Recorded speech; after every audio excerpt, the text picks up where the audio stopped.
అందరికీ నమస్కారం అండి. స్టోరీ బుక్ ఛానల్కి స్వాగతం. ఈరోజు నేను మీకు వినిపించబోతున్న కథ చెల్లెల మీద దొంగతనం నేరం మోపి బావగారిని కాలర్ పట్టుకుని అవమానించి ఇంట్లోంచి పంపేసిన అన్నా వదినలకి ఎలా బుద్ధొచ్చింది. విద్య తన అత్తగారు, మామగారు, ఇంకా భర్త, తన ఇద్దరు పిల్లలతో చాలా చిన్న ప్రపంచంలో తను చాలా సంతోషంగా ఉంది. ఈ రోజు తన చిన్న వదిన స్వప్న నుంచి ఫోన్ వచ్చిన దగ్గర నుంచి విద్య మనసులో లేదు. తన తండ్రి ఆరోగ్యం క్షీణించిందని వెంటనే బయలుదేరి రమ్మని స్వప్న విద్యతో చెప్పింది.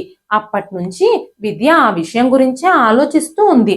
విద్య తన పుట్టింటి గురించి ఆలోచించినప్పుడల్లా తన పుట్టింట్లో తనకి, తన భర్తకి అవమానం జరిగిందన్న బాధతో ఆమె తన తల్లిదండ్రుల ఇంటికి వెళ్ళడం లేదు. ఎన్నో ఏళ్ల నుంచి తన పుట్టింటితో తన సంబంధాలన్నీ తెంచేసుకుంది. మర్చిపోయి కలిసిపోవడానికి అంత చిన్న అవమానమేం కాదు. పైగా అవమానం జరిగింది తనకి మాత్రమే కాదు, తన భర్తకు కూడా. ఆడవాళ్ళు తమకి ఎంత అవమానం జరిగినా సహిస్తారు, కానీ తన భర్తకి అవమానం జరిగితే భరించలేరు. అందుకే విద్య తన భర్తని అవమానించిన తన పుట్టింటి వారితో ఎప్పుడో సంబంధాలన్నీ తెంచేసుకుంది. తన పుట్టింట్లో విద్య తండ్రితో పాటు ఇద్దరు అన్నయ్యలు, వారి భార్యలు, వాళ్ళ పిల్లలు కూడా ఉన్నారు. విద్య తల్లి చాలా ఏళ్ల క్రితమే మరణించింది. తన అన్నయ్యలిద్దరి కంటే విద్య చిన్నది. ఆ రోజు ఉదయం విద్య పనంతా పూర్తయిపోయిన తర్వాత తన గదిలో కూర్చుని తన చిన్ననాటి విషయాలు గుర్తుకు చేసుకోవడం ప్రారంభించింది.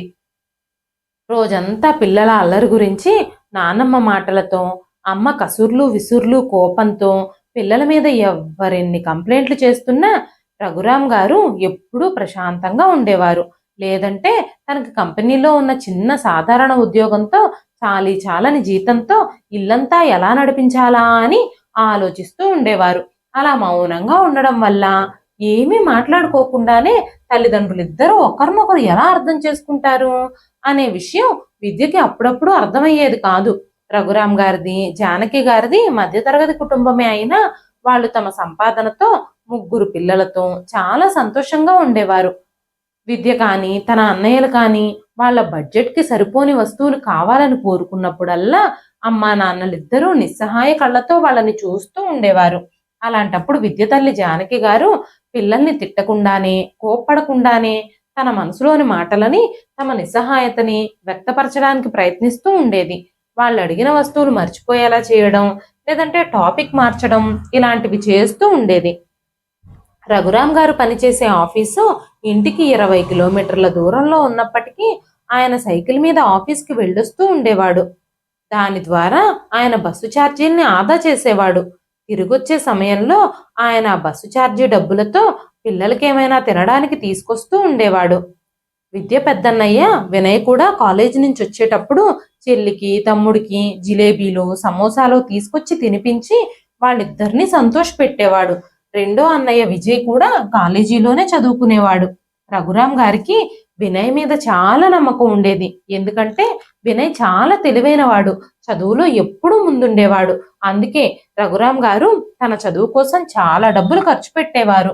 ఖరీదైన కోచింగ్లు, కాలేజీకి వెళ్ళి రావడానికి బస్సు కోసం డబ్బులు అన్నీ ఏర్పాటు చేసేవారు.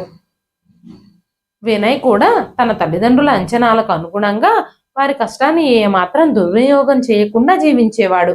ఇంటర్లో కాలేజీ ఫస్ట్, డిగ్రీలో గోల్డ్ మెడల్ సాధించాడు, ఎంబీఏలో సీట్ కూడా సంపాదించాడు. వినయ్ని చదివించడం కోసం మెల్లమెల్లగా జానకి గారి మెడలోని బంగారం మొత్తం తాకట్టులోకి వెళ్ళిపోతూ ఉండేది. తల్లి మెడలో, చేతులకి గిల్టు నగలు ధరించడం ప్రారంభించింది.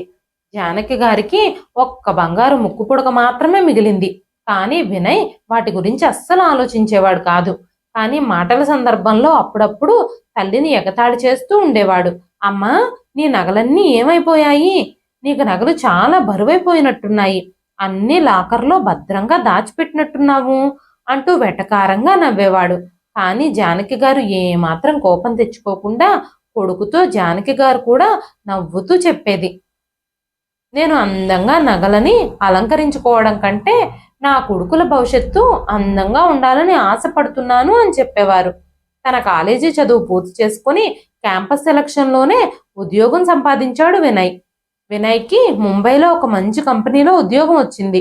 ఆ రోజు ఆ ఇంట్లో అందరూ చాలా సంతోషించారు. జానకి గారు చుట్టుపక్కల వాళ్ళందరికీ స్వీట్లు కూడా పంచారు. ఆ రోజు రఘురాం గారి మొహంలో దిగులు, నిస్సహాయత అన్నీ కనిపించకుండా మాయమైపోయాయి. అతని ముఖంలో సంతోషము, చిరునవ్వు కనిపించాయి. ఆయన భారాలన్నీ తేలికగా మారినట్టు అనిపించింది. ఆయన తమ కష్టాలన్నీ తీరిపోతాయని, చాలా బాధ్యతల నుంచి విముక్తి పొందుతానని ఆశపడ్డారు. ఇక వినయ్ ఇంటి బాధ్యతలన్నీ తీసుకొని తమకి ఏ కష్టం కలగకుండా చూసుకుంటాడని, ఇన్ని రోజులు తాము పడిన కష్టాలకి ప్రతిఫలం దొరికిందని రఘురాం గారు, జానకి గారు చాలా సంతోషించారు. రఘురాం గారు వినయ్ కోసం కొత్త బట్టలు, షూస్, ఇంకా అవసరమైన వస్తువుల కోసం డబ్బులు కూడా ఇచ్చారు. టికెట్ బుక్ చేసుకుని వినయ్ ముంబైకి బయలుదేరాడు. ఇప్పుడిక జానకి గారు, రఘురాం గారు వాళ్ళకి రాబోయే మంచి రోజుల కోసం కలలు కంటున్నారు. అర్ధరాత్రి నిద్రపోతూ నీళ్ల కోసం లేచిన విద్య మంచినీళ్లు తాగడానికి వంటగదిలోకి వెళ్ళినప్పుడు తల్లిదండ్రుల గదిలోంచి మాటలు వినిపిస్తున్నాయి. రఘురాం గారు జానకి గారితో, ఇక మన కష్టాలన్నీ తీరినట్టే జానకి, ఆ భగవంతుడు మన మొర విన్నట్టున్నాడు. ఇక మనకి సంతోషకరమైన రోజులు మొదలయ్యాయి. ఇక మనిద్దరం భవిష్యత్తు గురించి ఆలోచించకుండా నిశ్చింతగా ఉండొచ్చు. ఇన్ని రోజులు గానుగెద్దుల్లా పనిచేశాం. చాలని జీతంతో నువ్వు కూడా చాలా ఓర్పుగా కుటుంబాన్ని నడుపుకొచ్చావు. ఇప్పుడు మనం ఎదురు చూసిన రోజు రానే వచ్చింది. మన వినయ్కి మంచి ఉద్యోగం వచ్చింది. చాలా పెద్ద కంపెనీ అట. నెలకి 1,00,000 రూపాయల జీతం వస్తుందట. మన కష్టాలన్నీ మెల్లగా తీరిపోతాయి. నువ్వు మన వినయ్ కాలేజీ ఫీజుల కోసం నీ ఒంటి మీద నగలన్నీ ఒక్కొక్కటిగా సంతోషంగా ఇచ్చేశావు. మళ్ళీ నీ కొడుకు నీ కోసం నగలు చేయిస్తాళ్లే. 1,00,000 సంపాదిస్తున్న వాడికి ఇదో లెక్క అన్నారు రఘురాం గారు. ఆ మాటలు విన్న జానకి గారు ముసిముసిగా నవ్వుకున్నారు. ఇన్నేళ్ల తర్వాత నా కష్టానికి, నీ త్యాగాలకి ఒక విలువ దొరికింది. మన వినయ్ ప్రయోజకుడయ్యాడు. అసలు అన్నింటికంటే ముందుగా మన వినయ్ డబ్బులు పంపించగానే నీ కోసం ముందుగా ఒక వాషింగ్ మిషన్ ఒకటి కొంటాను. చాలా రోజుల నుంచి నీకు వయసు పెరగడం వల్ల వెన్నునొప్పి కూడా ఎక్కువైపోతోంది. అయినా సరే ఇన్ని రోజులు మన పరిస్థితుల దృష్ట్యా నువ్వు నేల మీదే కూర్చుని బట్టలు ఉతుకుతున్నావు. ముందుగా నీకు వాషింగ్ మిషన్ కొనిస్తాను అని చెప్పి రఘురాం గారు చెప్పగానే వెంటనే జానకి గారు, వాషింగ్ మిషన్ వద్దు, ఏమీ వద్దు, నాకిప్పుడు ఏమీ అంత కష్టంగా ఏం లేదు. ముందు బయట వాళ్ళ అప్పులు తీర్చేద్దాం. ఎవరు ఏ సమయంలో ఇంటి మీదకొచ్చి గొడవ చేస్తారో అని ఇన్ని రోజులు నేను ఎంత భయపడుతూ బ్రతికానో తెలుసా? ఇప్పుడు మన వినయ్ డబ్బులు పంపించగానే ఆ అప్పులన్నీ ముందుగా తీర్చేద్దాం. ఆ తర్వాత మన సరదాల గురించి, సౌకర్యాల గురించి ఆలోచిద్దాం. అప్పులు తీర్చాక ముందుగా మీ కళ్ళు హాస్పిటల్లో చూయించుకొని కళ్ళజోడు తీసుకుందాం. మీ కంటి చూపు చాలా బలహీనమైపోయింది అని నాకు తెలుసు. కానీ మీరు అవేవీ పట్టించుకోకుండా పిల్లల చదువుల కోసమే డబ్బులు ఖర్చు పెడుతూ నెట్టుకొస్తున్నారు. ముందుగా అవే నాకు ముఖ్యం అని చెప్పి జానకి గారు అన్నారు. తర్వాత నెలలో వినయ్ తన మొదటి జీతం పంపినప్పుడు జానకి గారు ఇంకా రఘురాం గారు చాలా ఆశ్చర్యపోయారు. 5,000 రూపాయలు మాత్రమే వినయ్ తండ్రి అకౌంట్కి పంపాడు. మిగతా డబ్బులు తన ఆఫీస్లో కొంచెం ఇవ్వాలని, ఆఫీస్కి వెళ్ళడానికి బ్రాండెడ్ బట్టలు, షూసు, మొబైల్ ఫోను కొనుక్కోవాలని, ఇంకా తను ఉండడానికి ఒక మంచి ఫ్లాట్కి కూడా మారాలని, ఇంకా యాపిల్ ఫోను, యాపిల్ ల్యాప్టాప్ కూడా కొనుక్కోవాలని చెప్పాడు. ఆ మాటలు విన్న జానకి గారు రఘురాం గారి ఆశల మీద నీళ్లు చల్లినట్టయింది. ఇన్నేళ్లు తనని కష్టపడి పెంచి తన కాలేజీ ఫీజుల కోసం అప్పులు చేసి తనని ఇంత ప్రయోజకుడిని చేసిన తల్లిదండ్రుల కష్టం గాని, బాధ్యతల్ని పంచుకోవాలని గాని వినయ్ అనుకోలేదు. తన జల్సాలకే ప్రాధాన్యం ఇచ్చాడు. ఇప్పుడు ఏం చెయ్యాలో, ఆ అప్పులు ఎలా తీర్చాలో, ఇంటిని ఎలా నడిపించాలో రఘురాం గారికి, జానకి గారికి అస్సలు అర్థం కాలేదు. విజయ్ చదువు మరో సంవత్సరంలో పూర్తవుతుంది. విద్య ఇంటర్మీడియట్ కంప్లీట్ చేసింది. 2 ఏళ్లలో రఘురాం గారి ఉద్యోగం కూడా పోయింది. రఘురాం గారు చిన్న కొడుకు, కూతురు చదువుల కోసం, వాళ్ళ పెళ్లిళ్ల కోసం చాలా ఆందోళన చెందుతున్నారు. రఘురాం గారి ఈ సమస్యలన్నింటికీ పరిష్కారం కోసం వినయ్ మీదే ఆధారపడ్డారు. కానీ ఆయన అనుకున్నవేవీ జరగలేదు. వినయ్ ప్రతి నెల 3,000, 4,000 పంపి తన సమస్యలు చెప్పి చేతులు దులిపేసుకునేవాడు. తన జీతం మొత్తం తన లగ్జరీలకే ఖర్చు పెట్టుకుంటూ ఉండేవాడు. అంతేకాకుండా వినయ్ తన కంపెనీ యజమాని కూతుర్ని ప్రేమించడం మొదలుపెట్టాడు. అతను ఆ అమ్మాయినే పెళ్లి చేసుకోవాలని నిర్ణయించుకున్నాడు. ఈ విషయంలో వినయ్ వాళ్ళ కంపెనీ ఎండీకి కూడా ఎలాంటి అభ్యంతరమూ లేదు. అన్నింటికంటే ముఖ్యంగా వినయ్ లాంటి తెలివిగల టాలెంటెడ్ అల్లుడు దొరుకుతున్నాడని ఆయన చాలా సంతోషించాడు. వినయ్ పెళ్లి ముంబైలోనే జరిగిపోయింది. ఇంట్లో వాళ్ళందరికీ ముందుగానే అక్కడికి వెళ్ళడానికి టికెట్లు, పెళ్లి కోసం బట్టలు అన్నీ ఏర్పాటు చేశాడు వినయ్. పిల్లల పెళ్లిళ్ల గురించి జానకి గారు ఎన్నో కలలు కన్నారు. ఆవిడ కలలన్నీ కల్లలు చేస్తూ వినయ్ తన పెళ్లికి తల్లిదండ్రుల్ని గెస్టుల్ని పిలిచినట్టు పిలిచాడు. పెళ్లి చేసుకోబోయే అమ్మాయి, తన మామగారు, రఘురాం గారిని, వాళ్ళ కుటుంబాన్ని కలిశారు. ఏదో ఫార్మాలిటీగా పలకరించారు. కానీ రఘురాం గారు, వారి కుటుంబ సభ్యులు వినయ్ అత్తింటి వాళ్ళ వెనకాలే ఉండిపోయారు. రఘురాం గారు, జానకి గారు అక్కడికి వెళ్ళేసరికే పెళ్లి జరిగిపోయింది. అయినా సరే జానకి గారు, రఘురాం గారు కొడుకు కోడలు ఇద్దరిని చూసుకున్నాం కదా, ప్రేమించి పెళ్లి చేసుకున్నారు. వాళ్ళిద్దరూ సంతోషంగా ఉంటే అంతే చాలు అనుకుని సరిపెట్టుకున్నారు. మనసులోనే నిట్టూర్చి ఊరుకున్నారు. పెళ్లి జరిగిన తర్వాత అయినా కొడుకు కోడలు తమ ఇంటికి వస్తారేమో, కోడలికి హారతిచ్చి ఆ ఇంట్లో గృహప్రవేశం చేయించాలని ఎంతగానో ఆశపడ్డారు జానకి గారు. కానీ వినయ్ ఆ విషయం గురించి ఏమీ మాట్లాడలేదు. జానకి గారు మెల్లగా అడిగినా కూడా, ఇప్పుడు అవన్నీ కుదరవమ్మా, ఆఫీస్లో చాలా పనులున్నాయి. అంతేకాకుండా మా మామగారు మా హనీమూన్కి చాలా కంట్రీస్ ట్రిప్పులు ప్లాన్ చేశారు. అవన్నీ అయిపోయాక తీరిగ్గా చూద్దాంలే అని చెప్పేసేసాడు వినయ్. ఆ తర్వాత కొన్ని రోజులకే వినయ్ భార్య కావ్య 4 సంవత్సరాల ఆఫీస్ పని మీద అమెరికా వెళ్లాల్సి వచ్చింది. ముంబైలో ఉద్యోగం చేస్తున్నప్పుడే వినయ్ ఇంటి ఖర్చుల గురించి గాని, అప్పుల గురించి గాని ఏమీ పట్టించుకునేవాడు కాదు. ఇంటి బాధ్యతలను కూడా తీసుకోలేదు. ఇప్పుడు అమెరికా కూడా వెళ్ళిపోయాక, పెళ్లి కూడా జరిగిపోయాక ఇంకేం పట్టించుకుంటాడు అని చాలా బాధపడ్డారు రఘురాం గారు. కానీ విజయ్ తండ్రి భుజం మీద చెయ్యేసి, నాన్న నేనున్నాను కదా, నేనన్నీ చూసుకుంటాను అంటూ తండ్రికి భరోసా ఇచ్చాడు. విజయ్ చదువు ఇంకో సంవత్సరం మిగిలింది. కాలేజీకి వెళ్లడంతో పాటు ఒక పార్ట్ టైం జాబ్ కూడా చూసుకున్నాడు. కొంతసేపు ఒక కంపెనీలో పనిచేయడం ప్రారంభించాడు.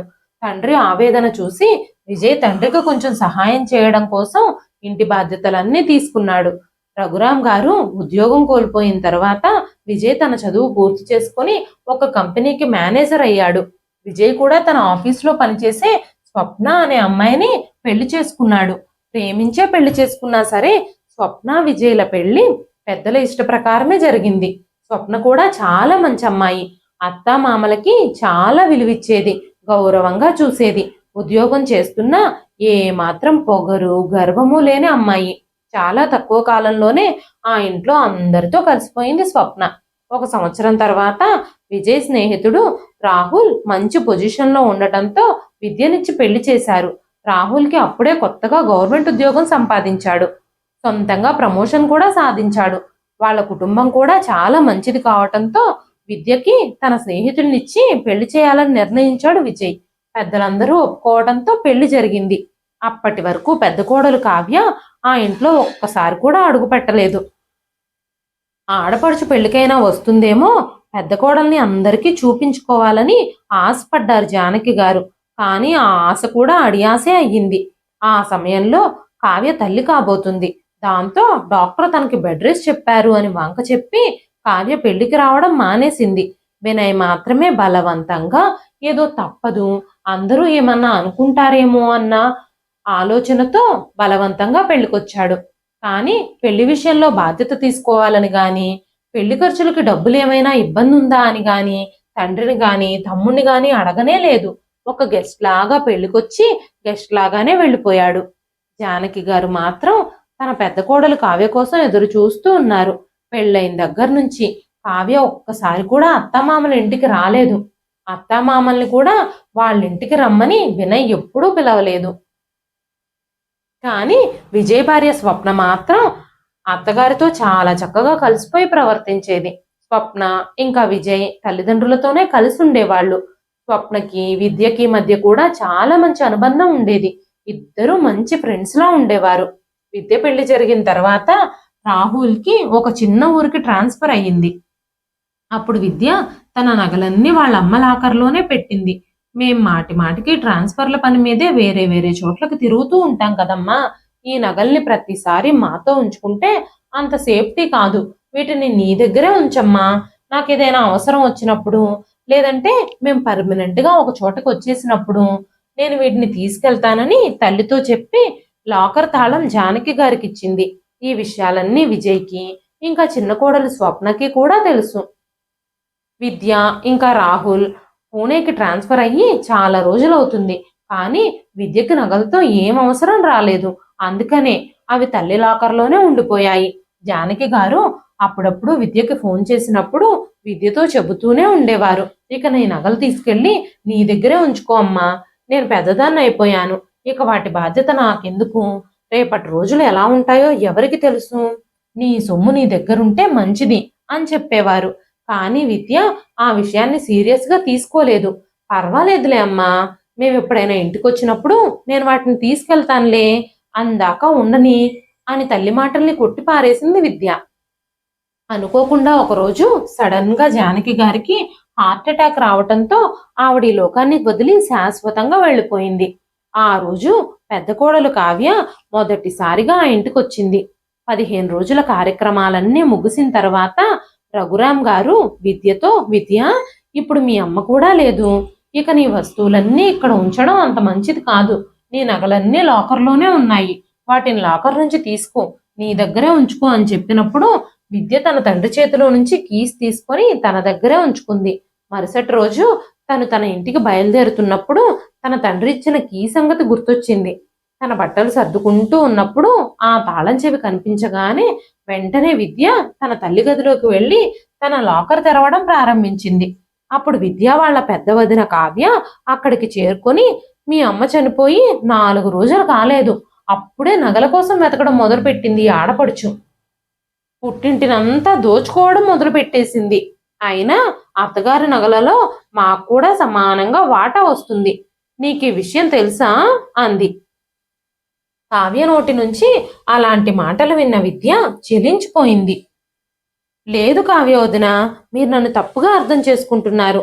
ఈ నగలు నావే, జాగ్రత్తగా ఉంచమని ఎప్పుడో నేను మా అమ్మకిచ్చాను అని చెప్పగానే కావ్య కోపంగా, సిగ్గులేనితనానికి కూడా ఒక హద్దుంటుంది. దొంగతనం చేస్తూ పట్టుబడగానే అబద్ధాలు కూడా చెప్పడం మొదలుపెట్టావా అంటూ కావ్య అరుస్తూనే ఉంది. విద్య ఎంత చెబుతున్నా వినిపించుకోవడం లేదు. దొంగతనం చేస్తూ నువ్వు నా మీదే అహంకారం చూపిస్తున్నావా? అబద్ధాలు చెప్పడానికి ప్రయత్నించొద్దు. నీలాంటి చీప్ మనుషుల గురించి నాకు బాగా తెలుసు అంటూ స్వప్నతో, చూడు స్వప్న, తన తండ్రిని లొంగదీసుకొని అత్తగారి నగలన్నీ ఎలా దోచుకుంటుందో మన ఆడపడుచు అని కావ్య తన తోడికోడలు స్వప్నతో చెప్పింది. అప్పుడు స్వప్న, లేదక్కా, నువ్వే తప్పుగా అర్థం చేసుకుంటున్నావు. ఇవన్నీ విద్య నగలే. వాళ్ళు వేరే ఊరికి ట్రాన్స్ఫర్ అయి వెళుతున్నప్పుడు అత్తయ్య గారిని దాచిపెట్టమని ఇచ్చింది. ఆ విషయం నాకు కూడా తెలుసు. మన అత్తగారికి ముక్కు పుడక తప్ప వేరే నగలేవీ లేవు. చనిపోయినప్పుడు దాన్ని కూడా తీయడానికి మామయ్య గారు ఒప్పుకోలేదు. ఈ ఇంట్లో అత్తగారికి సంబంధించిన నగలేవీ లేవు. ఆవిడ తన ఒంటి మీద నగలన్నీ బావగారి కాలేజీ ఫీజుల కోసమే అమ్మేశారట. ఆ లాకర్లో ఉన్న నగలన్నీ విద్యవే అని చెప్పగానే కావ్య కోపంగా, నువ్వు కూడా వాళ్ళ పక్షానే చేరిపోయావా? మీరిద్దరూ మంచి ప్లానే వేసుకున్నారు. దీనివల్ల విద్య నీకు కూడా కొన్ని నగలిస్తుందని తన పక్క బాగానే నిలబడ్డావు అనగానే విద్య గట్టిగా అరిచింది. చాలుదినా, ఇక నువ్వు నీ హద్దులు దాటిపోయావు. చిన్నదున గురించి మాట్లాడే అర్హత నీకు లేదు. ఆవిడ కాళ్ళ కింద ధూళిగా కూడా నువ్వు పనికిరావు. మా అందర్నీ తల్లిలా చూసుకుంటుంది స్వప్నోదిన అని చెబుతూ ఉండగానే వినయ్ అక్కడికొచ్చాడు. ఇప్పుడు వినయ్ వంతొచ్చింది. తను అరవడం మొదలుపెట్టాడు. దొంగతనం చేస్తూ దొరికిపోయాక కూడా పెద్దవాళ్లతో ఎలా మాట్లాడాలో కనీసం మర్యాద లేకుండా మాట్లాడుతున్నావా అంటున్న వినయ్ మాటలకి విద్యకి చాలా కోపం వచ్చింది. కానీ ఇప్పుడు విద్య చిన్నపిల్లేం కాదు. వినయ్ని ధైర్యంగానే ఎదుర్కొంది. విద్య భర్త రాహుల్ ఇంకా అతని పిల్లలు అక్కడే నిలబడున్నారు. భర్త పిల్లల ముందు తల్లిదండ్రుల ఇంట్లో తనకి అవమానం జరగడం చూసి విద్యకి చాలా బాధేసింది. వెంటనే విద్య, అన్నయ్య, నువ్వు ఈ విషయం అర్థం చేసుకుంటే మంచిది. నువ్వు నా గురించి తప్పుగా మాట్లాడకుండా ఉంటేనే నీకు మంచిది. అమ్మా నాన్నలు నీ కోసం ఎన్ని డబ్బులు ఖర్చు పెట్టారో అందరికీ తెలుసు. అమ్మ తన నగలన్నీ నీ చదువు కోసమే తాకట్టు పెట్టింది అని కూడా నీకు తెలుసు. నీ చదువు గురించే నాన్న అప్పుల పాలయ్యారు. కనీసం నువ్వు ఇంటి బాధ్యతలు కూడా తీసుకోకుండా నీ సొంత ఆనందాన్నే చూసుకునే స్వార్థపరుడిగా మారిపోయావు. ఇంతవరకు నువ్వెప్పుడూ తల్లిదండ్రుల బాధను చూడలేదు. నీలాంటి కొడుకును కన్నందుకు అమ్మ నాన్న ఎంత దురదృష్టవంతులు. నువ్వు నా కోసం ఏమీ చేయకపోయినా పర్వాలేదు, కానీ చనిపోయిన మన అమ్మ కోసమైనా చెయ్యి. ఇప్పుడు ఈ ఇంట్లో ఇంత గొడవ సృష్టించొద్దు. నీలాంటి వాడికి తల్లైనందుకు నీ మాటలన్నీ వింటూ అమ్మ ఆత్మ కూడా క్షోభిస్తుంది. అమ్మ తన నగలన్నీ నీకోసమే త్యాగం చేసిందని నీకు బాగా తెలుసు. ఇంకా అమ్మకి నగలు ఎక్కడి నుంచి వస్తాయని నువ్వు అనుకుంటున్నావు? నగల విషయంలో నువ్వు నాతోనే ఈరోజు గొడవ పెట్టుకుంటున్నావు. నీ భార్య కంటే తెలీదు, నీకు తెలుసు కదా. కనీసం నువ్వన్నా తనకి చెప్పు, ఇలా ఇంట్లో గొడవలు సృష్టించొద్దని అని కోపంగా చెప్పింది విద్య. అన్నయ్య, నువ్వు ఈ విషయం మర్చిపోవద్దు.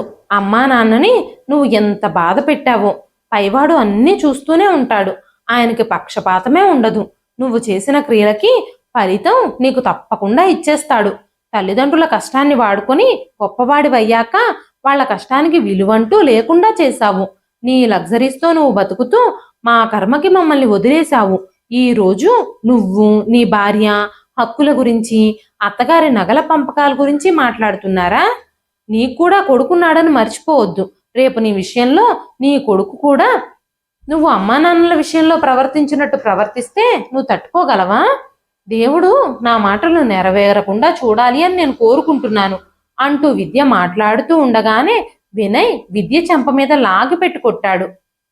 రెండో చెంప కూడా పగలగొట్టబోతూ ఉండగా రాహుల్ వినయ్ చెయ్యి పట్టుకున్నాడు. జరిగింది చాలు. ఇప్పటి వరకు నేను చాలా సహించాను. ఇప్పుడు నా భార్యపై మీ చెయ్యి పడిందంటే నువ్వు విద్యకి అన్నయ్య అనే సంగతే నేను మర్చిపోతాను అనగానే వినయ్ రాహుల్ కాలర్ పట్టుకున్నాడు. తన అన్నయ్య భర్తని అవమానించడాన్ని తట్టుకోలేకపోయింది విద్య. తన అన్నయ్యని గట్టిగా తోసేసింది. రఘురాం గారు వరండాలోనే నిలబడి అంతా చూస్తూనే ఉన్నారు. అక్కడే నిలబడి ఉన్నా కూడా ఆయన మౌనంగా ఉన్నారు. తండ్రి మౌనం విద్య మనసుని ముల్లులా గుచ్చుతోంది. విజయ్ ఆ సమయంలో ఇంట్లో లేడు. ఉండుంటే ఈ గొడవ ఇంతవరకు రానిచ్చేవాడే కాదు. తనే తన అన్నయ్య వినయ్కి బుద్ధి చెప్పేవాడు. అప్పుడే ఏదో పని మీద విజయ్ బయటికెళ్ళాడు. ఒక రకంగా మంచి పని జరిగిందనే చెప్పాలి. లేకపోతే అక్కడ జరుగుతున్న గొడవకి అన్నదమ్ములిద్దరూ శత్రువుల్లా మారిపోయేవారు. విద్య చాలా కోపంగా లాకర్కి తాళం వేసేసి ఆ తాళం తండ్రి కాళ్ళ దగ్గరికి విసిరేసింది. నాకు ఈ నగలు ఏమీ అవసరం లేదు, మీ పెద్ద కోడలికే ఇచ్చుకోండి. అమ్మే పోయాక నాకు ఈ ఇంట్లో ఇంకెవరున్నారు? ఈ డబ్బు మీద నగల మీద నేనెప్పుడూ ఆశ పెట్టుకోలేదు. ఆ నగలన్నీ నా పెళ్లి కోసం విజయ్ అన్నయ్య, స్వప్న వదిన కష్టపడి ఎంతో ఆశపడి చేయించారు. అందులో మా అత్తగారు వాళ్ళు పెట్టిన నగలు కూడా ఉన్నాయి. ఈ విషయాలన్నీ వినయ్ అన్నయ్యకు తెలిసినా కూడా తను తన భార్య ఆ నగల మీద ఆశపడుతుంటే వాటిని తీసుకోనివ్వండి. ఈ రోజుతో నేను ఈ ఇంటితో నా సంబంధాలన్నీ తెంచేసుకుంటున్నాను. ఈ రోజు తర్వాత మళ్ళీ నేను నన్ను దొంగ అని నేరం మోపిన ఈ ఇంటికి రాలేను. నా భర్తని ఇంటి అల్లుడు అనే గౌరవం కూడా లేకుండా అందరి ముందు అవమానించారు. ఇంటి అల్లుడికి ఇంత అవమానం జరుగుతున్నా నాన్న చూస్తూ నిలబడ్డారే తప్ప అడ్డుకోలేదు. ఇక నాకు ఈ ఇంట్లో ఎవ్వరూ లేరు. నా పుట్టింటితో నా సంబంధం ఈ రోజుతో తెగిపోయింది అని చెప్పి విద్య తన భర్త ఇంకా పిల్లల్ని తీసుకొని అత్తామామల ఇంటికి తిరిగి వచ్చేసింది. చిన్న కోడలు స్వప్న విద్యను ఆపడానికి చాలా ప్రయత్నిస్తూనే ఉంది. కానీ విద్య ఆగలేదు. ఈ సంఘటనలన్నీ జరిగి 10 ఏళ్ళు అయిపోయింది.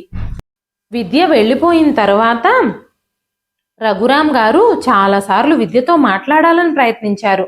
కానీ విద్య ఆయనతో మాట్లాడలేదు. తన పుట్టింట్లో తనకు తన భర్తకు జరిగిన అవమానాన్ని గుర్తు చేసుకుని ఆమె హృదయం పుట్టింటి వారి పట్ల ద్వేషంతో నిండిపోయింది. చిన్నన్నయ్య విజయ్ ఇంకా కోడలు స్వప్న విద్యను కలవడానికి అప్పుడప్పుడు వాళ్ళ ఇంటికి వస్తామని ఫోన్ చేస్తూనే ఉన్నారు. కానీ విద్య అస్సలు ఒప్పుకోలేదు. కానీ ఈరోజు అకస్మాత్తుగా చిన్న వదిన స్వప్న నుంచి కాల్ వచ్చింది. విద్య ఫోన్ ఎత్తి మాట్లాడినప్పుడు రఘురాం గారి ఆరోగ్యం చాలా విషమంగా ఉందని స్వప్న విద్యతో చెప్పింది. చాలా సంవత్సరాల తర్వాత ఈ రోజు తన తండ్రిని చూడ్డానికి విద్య తన తల్లిదండ్రుల ఇంటికి వెళ్ళబోతోంది. పూణే నుంచి ట్రైన్లో వెళ్ళాలంటే చాలా సమయం పడుతుంది. పిల్లలకి పరీక్షలు ఉండటంతో తను వెంటనే బయలుదేరలేకపోయింది. 2 రోజుల తర్వాత రాహుల్ తనకి ట్రైన్ టికెట్లు బుక్ చేశాడు. విద్య ఆ రాత్రంతా నిద్రపోలేదు. ఆ రాత్రంతా తనకి తల్లి చనిపోయిన రోజు జరిగిన గొడవే పదే పదే గుర్తొస్తోంది. ఇప్పుడు ఆ ఇంట్లో తన పెద్దన్నయ్య, తన పెద్దొదిన కూడా ఉంటే వాళ్ళ మొహాలు ఎలా చూడాలో కూడా తనకు అర్థం కావడం లేదు. పదే పదే తన మీద దొంగ అని ముద్ర వేసి తన భర్తని కాలర్ పట్టుకుని అవమానించిన తన పెద్దన్నయ్య వినయ్ సంస్కారం గుర్తొచ్చి బాధగా అనిపిస్తోంది విద్యకి. ఆ రాత్రంతా ఇవే ఆలోచనలతో విద్య అస్సలు నిద్రపోలేదు. స్టేషన్లో ట్రైన్ దిగిన తర్వాత విద్య నేరుగా ఇంటికొచ్చింది. ఇంటికొచ్చిన వెంటనే తన తండ్రి గదికి చేరుకుంది. రఘురాం గారు చాలా బలహీనంగా ఉన్నారు. ఆయన కళ్ళు మూసుకొని పడుకునున్నారు. మొహంలో దుఃఖం స్పష్టంగా కనిపిస్తుంది. విద్య ఇంటికి వెళ్ళగానే తన తండ్రిని కౌగలించుకొని చాలాసార్లు క్షమాపణలు చెప్పింది. ఎప్పట్లాగానే రఘురాం గారు విద్య తలపై ప్రేమగా నిమురుతూనే ఉన్నారు. అప్పుడు చిన్న వదిన స్వప్న విద్య కోసం మంచినీళ్ళు తీసుకొచ్చింది. విద్య, మీ నాన్న చాలా రోజులుగా నిన్ను చాలా మిస్ అవుతున్నారు అంటూ తడి కళ్ళతో చెప్పింది. కూతురు ఇంటికొచ్చిన ఆనందంలో రఘురాం గారి పెదవులపై ఒక చిన్న చిరునవ్వు వచ్చింది. కానీ ఈ రోజు రఘురాం గారి కళ్ళ నిండా నీళ్లు, గుండె నిండా బాధ ఉన్నాయి. విద్యను చూసిన తర్వాత రఘురాం గారికి కొంచెం ఊరటగా అనిపించింది. ఆయన విద్య చేతిని క్షమించమన్నట్టుగా మృదువుగా నొక్కడం ప్రారంభించారు.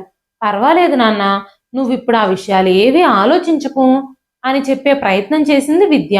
వెంటనే రఘురాం గారు విద్యతో, రాత్రంతా ప్రయాణం చేసి అలసిపోయినట్టున్నావు, గదిలోకి వెళ్ళి విశ్రాంతి తీసుకో అని చెప్పగానే విద్య అక్కడి నుంచి లేచి బాత్రూంలోకి వెళుతూ ఉండగా ఒక అబ్బాయి కనిపించాడు. తను రఘురాం గారి పాదాలకి నూనెతో మసాజ్ చేస్తున్నాడు. తన తండ్రికి ఆ పిల్లాడు అంత సేవ చేయడం విద్యకి కాస్త వింతగా అనిపించింది. దివ్య చాలా అలసిపోవడం వల్ల తను అవేవీ పట్టించుకోలేదు. విద్య బాత్రూం నుంచి బయటకు రాగానే ఒక్కసారిగా తన కాలు జారి పడిపోబోయింది. తను స్లిప్ అయి పడిపోబోతూ ఉండగా అదే సమయంలో అదే అబ్బాయి తను పడిపోకుండా పట్టుకున్నాడు. అత్త, జాగ్రత్త, జాగ్రత్తగా చూసుకో అన్నాడు. ఆ అబ్బాయి నోట్లో నుంచి అత్త అన్న మాట వినగానే విద్యకి వింతగా అనిపించింది. విద్య టిఫిన్ చేసి రెస్ట్ తీసుకోవడానికి తన గదిలోకి వెళుతూ ఉండగా విజయ్, స్వప్న పిల్లలందరూ తన దగ్గరకు వచ్చారు. అప్పుడు స్వప్న చందు అని పిలిచి, నువ్వు కూడా టిఫిన్ చెయ్యి అని చెప్పింది. చందు వచ్చి టిఫిన్ ప్లేట్ తీసుకొని తన తాతగారికి తినిపించడానికి బయలుదేరారు. నేను తాతయ్య తిన్నాక టిఫిన్ చేస్తాను పిన్ని అని చెప్పి అక్కడి నుంచి వెళుతూ ఉండగా విద్య అతని వైపే చూస్తూ ఉండడం ప్రారంభించింది. స్వప్న విద్య అతన్నే చూడడం, తన చూపులోని అర్థాన్ని అర్థం చేసుకొని, తను చందు, మన వినయ్ అన్నయ్య కావ్య వదినల కొడుకు, చాలా మంచివాడు. మీ అన్నయ్య వదిన కూడా ఈ రోజు ఇక్కడికి రావాలనుకున్నారు. కానీ నీ ముందుకు రావడానికి భయపడి వాళ్ళు ఇక్కడికి రాలేకపోయారు. వాళ్ళిద్దరూ తమ తప్పులన్నీ తెలుసుకున్నారు. నువ్వు కోపంతో ఇక్కడి నుంచి వెళ్ళిపోయినప్పుడే వాళ్ళకి ఈ విషయం అర్థమైంది. నువ్వు వెళ్ళాక మీ నాన్నగారు వాళ్ళిద్దరినీ చాలా మందలించారు. కానీ నీకు అవమానం జరుగుతున్నప్పుడు మాట్లాడే ధైర్యం ఎవ్వరికీ లేదని నీకు చాలా కోపం వచ్చింది. ఆ తర్వాత మావయ్య గారు వాళ్ళిద్దరినీ కరిగి పారేసి ఇంకెప్పుడు ఇంటికి రావద్దని ఇంట్లో నుంచి పంపించేశారు. ఆ తర్వాత మీతో మాట్లాడాలని మావయ్య గారు చాలా ప్రయత్నించారు. కానీ నువ్వు అసలు మా ఫోన్లు కూడా ఎత్తలేదు. అందుకే ఉదయాన్నే నీకు ఎదురుపడినప్పుడు చందు కూడా నీకు తన గురించి అస్సలు చెప్పలేదు. తన తల్లిదండ్రుల వల్ల నీకు కోపం వస్తుందేమోనని భయపడ్డాడు అని చెప్పగానే వెంటనే విద్య తన తండ్రి వైపు వెళ్ళి చూసింది. చందు తలుపు వెనకాలే నిలబడి ప్రతిదీ వింటూ విద్య కళ్ళల్లోకి చూస్తూ ఉన్నాడు. విద్య హృదయం ఆనందంతో నిండిపోయింది. విద్య సైగ చేసి పిలిచింది. నేరుగా చందు వచ్చి విద్య కాళ్ళ దగ్గర కూర్చొని కన్నీళ్లు పెట్టుకుంటూ, అత్త, నాకు ఇంత ప్రేమగల కుటుంబం ఉందని ఇన్ని రోజులు నాకు తెలియదు. చిన్నప్పటి నుంచి మా అమ్మా నాన్నలు నన్ను హాస్టల్కి పంపించి చదివించారు. నానమ్మ చనిపోయిన తర్వాత అమ్మ నాన్న అమెరికాలో వ్యాపారం చేసి నష్టపోయారు. ఆ తరువాత నాన్న కుటుంబం యొక్క ప్రాముఖ్యతను గ్రహించాడు. అందుకే మా అమ్మ నాన్న నన్ను ఇక్కడికి పంపించారు. నేను చాలా ఏళ్ళుగా ఇక్కడ పిన్ని బాబాయ్తో పాటే ఉంటున్నాను. ఇక్కడికి వచ్చాక నాకు తెలిసింది ప్రేమ, అభిమానాలు, కుటుంబ విలువలు అన్నింటి గురించి నేను ఇప్పుడిప్పుడే తెలుసుకుంటున్నాను. అమ్మా నాన్నలు తమ తప్పు ఒప్పుకుంటున్నారు. వాళ్ళు నిన్ను చాలా మిస్ అవుతున్నారు. ఒక్క తప్పుకి జీవితాంతం శిక్ష వేస్తావా? అమ్మా నాన్నల్ని క్షమించు. వాళ్ళని క్షమించలేకపోతే వదిలేసెయ్యి. కానీ నేనేం తప్పు చేశాను? నన్ను కూడా దూరం పెట్టొద్దు అని చెప్పాడు చందు. అంత మనోహరమైన మాటలు విని విద్య కళ్ళల్లో నీళ్లు ప్రవహించాయి. విద్య చందుని కౌగిలించుకుంది. మరుసటి రోజు తండ్రి పరిస్థితి విషమంగా మారడంతో విజయ్ వినయ్కి కాల్ చేసి పిలిపించాడు. వినయ్ ఇంకా కావ్య అక్కడికి చేరుకోగానే వాళ్ళిద్దరినీ చూసిన విద్య తన గదిలోకి వెళ్ళిపోయింది. అప్పుడే వినయ్ తన చెల్లెలి చేతులు పట్టుకొని విద్య నన్ను క్షమించలేవా అని అడిగినప్పుడు విద్య ఏమీ మాట్లాడలేకపోయింది. వాళ్ళని చూస్తూనే ఉండిపోయింది. అప్పుడు కావ్య కూడా విద్య కాళ్ళ మీద పడింది. విద్య, నేను పెద్ద తప్పు చేశాను. నిన్ను చాలా అవమానించాను. నేనిప్పుడు నా హృదయపూర్వకంగా క్షమాపణ కోరుకుంటున్నాను అని చెప్పగానే విద్య కావ్యని పైకి లేపి కౌగిలించుకుంది. పర్వాలేదు, అందరూ తప్పులు చేస్తారు. ఒక్క పొరపాటు వల్ల రక్త సంబంధాలు ఎప్పటికీ చెడిపోవు. ఈ విషయాన్ని చందునే నాకు అర్థమయ్యేలా చేశాడు అంటూ చందుని కౌగిలించుకుంది విద్య. వెంటనే రఘురాం గారు తన చిన్న కోడలు స్వప్నకి సైగ చేయడంతో స్వప్న గదిలోకి వెళ్ళి లాకర్ నుంచి నగలు తెచ్చి వినయ్ చేతిలో పెట్టింది. వినయ్ నగల్ని విద్య చేతికి అందించి చేతులు జోడించి నిలబడ్డాడు. వెంటనే విద్య, ఇది నగల గురించి కాదన్నయ్యా. ఆ రోజు నా భర్త రాహుల్ చాలా అవమానం పొందాడు. నగల కంటే కూడా ఆ రోజు మాకు జరిగిన అవమానానికే మేము ఎక్కువ బాధపడుతున్నాం. ఆయన్ని మీరు చాలా అవమానించారు అంటూ విద్య చెప్పింది. రఘురాం గారు మొత్తం కుటుంబం ఒక్కటైతే చూడాలని చాలా ఆశపడుతున్నారు. ఆయన బాధాకరమైన కళ్ళతో పిల్లల్ని చూస్తూ ఉండిపోయారు. విద్య కూడా తన తండ్రి ఆశకు కట్టుబడి వినయ్ని కౌగిలించుకుంది. ఆ రోజు రాత్రి రఘురాం గారు ఈ లోకం నుంచి శాశ్వతంగా వెళ్ళిపోయారు. వెంటనే విద్య తన భర్త రాహుల్కి ఫోన్ చేసి తండ్రి గురించి అంతా చెప్పింది. రాహుల్ కూడా బయలుదేరొచ్చాడు. రాహుల్ ఇంటికి చేరుకోగానే కావ్య ఇంకా వినయ్ వచ్చి రాహుల్కి క్షమాపణలు చెప్పారు. రఘురాం గారి చివరి కార్యక్రమాలన్నీ ముగిసిన తర్వాత విద్య ఇంకా రాహుల్ తిరిగి వెళ్ళడానికి బయలుదేరుతూ ఉన్నారు. వాళ్ళు బయలుదేరడానికి రెడీ అవుతూ ఉన్నప్పుడు వినయ్ ఇంకా కావ్య మళ్ళీ వచ్చి వాళ్ళని కౌగిలించుకొని మళ్ళీ క్షమాపణలు చెప్పారు. నాన్న లేడని ఈ ఇంటికి రావడం మానేయొద్దు. అన్నయ్యలం మేమున్నాం. నీకు ఏ అవసరం వచ్చినా మేమిద్దరం అండగా నిలబడతాము అంటూ వినయ్, విజయ్ విద్యతో చెప్పారు. విద్య మౌనంగా తలూపి బరువెక్కిన హృదయంతో తిరిగి వచ్చేసింది. సంబంధాలు తిరిగి అల్లుకున్నాయి. కానీ విద్య గుండెల్లో మాత్రం విషాదం ఇంకా పోలేదు. అన్నయ్య, వదిన తన తప్పు తెలుసుకున్నారు. కానీ ఆ రోజు తను పడిన బాధ, అవమానాలు ఆమె మర్చిపోలేకపోతుంది. మెల్లమెల్లగా అది కూడా మర్చిపోవచ్చేమో. కానీ సంబంధాలు దారాల్లా ఉంటాయి. తెగిపోతే మళ్ళీ కలవడం చాలా కష్టం అవుతుంది. ఎంత కష్టపడి ముడివేసినా ఆ ముడి కనిపిస్తూనే ఉంటుంది. అందుకే సంబంధ బాంధవ్యాలు తెగిపోకుండా చూసుకోవడం ముందు నుంచే మన కర్తవ్యం. తెగిపోయాక బాధపడితే ఎలాంటి ప్రయోజనమూ ఉండదు. ఇదండి ఈ రోజు కథ.